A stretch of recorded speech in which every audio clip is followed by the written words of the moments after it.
এই দোয়াটা শিখে নেন, ইনশাআল্লাহ আপনার জীবনের সমস্ত সংকট কেটে যাবে।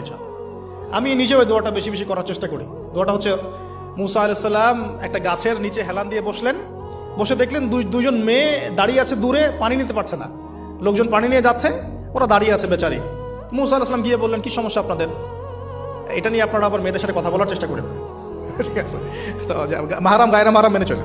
তারা বললেন যে আমাদের বাবা অনেক বৃদ্ধ মানুষ, আমরা পানি নিতে পারি না যতক্ষণ না আমাদের কম পানি নিয়ে চলে যায়। মুসা আলাইহিস সালাম একটু বললাম না, ফিজিক্যালি খুব স্ট্রং ছিলেন, থাকে না বডি বিল্ডার, সামনে গিয়ে কথা বলে সরো পানি দিতে দাও, তখন মানুষ একটু মূল্যায়ন করে না। তো মুসা আলাইহিস সালাম এভাবে পানি নিয়ে দিলেন এবং বাছুরদেরকে পানি পান করালেন, করিয়ে গাছের নিচে এসে বসে আছেন।